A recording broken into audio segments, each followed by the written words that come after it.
Doctor बनने की ख्वाहिश पाले देश के लाखों छात्रों ने नीट की परीक्षा दी थी, लेकिन उन्हें क्या पता था कि पेपर सॉल्वर गैंग इस कॉम्पिटिटिव एग्जाम में उनकी मेहनत को पलीता लगाने की तैयारी में था।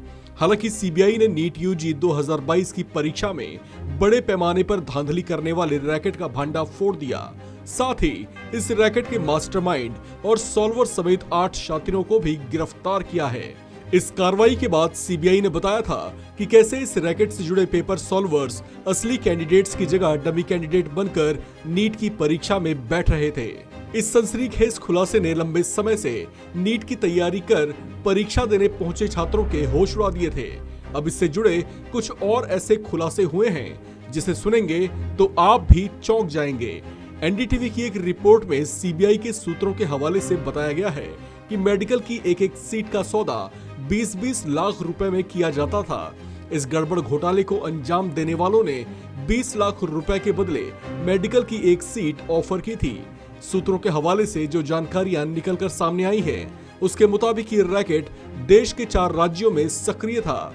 इसमें जो जानकारियां सामने आ रही हैं, उसके मुताबिक एक सीट के बदले चुकाई गई 20 लाख रुपए की राशि में से 5 लाख रुपए उस डमी कैंडिडेट को दिए जाते थे जो असली कैंडिडेट की जगह प्रश्न पत्र को सॉल्व किया करता था, जबकि बाकी 15 लाख रुपए का बंटवारा बिचौलिए और बाकी अन्य लोगों में किया जाता था।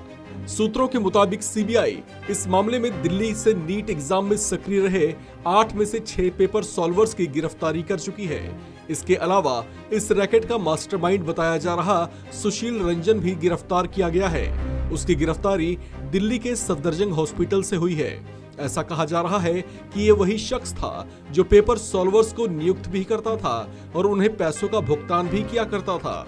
बताया जा रहा है कि ये रैकेट उत्तर प्रदेश, महाराष्ट्र, बिहार और हरियाणा राज्यों में सक्रिय था।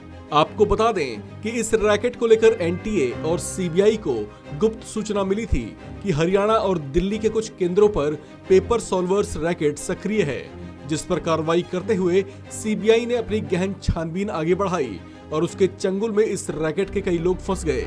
ये इतने शातिराना अंदाज में काम किया करते थे कि उन्हें पकड़ पाना मुश्किल था, लेकिन आखिरकार सीबीआई को इसमें सफलता मिली। इनके पकड़े जाने के बाद इस रैकेट से जुड़े कई और महत्वपूर्ण खुलासे जल्द हो सकते हैं। इस खबर में फिलहाल इतना ही। बाकी अपडेट्स के लिए बने रहिए वन इंडिया हिंदी के साथ।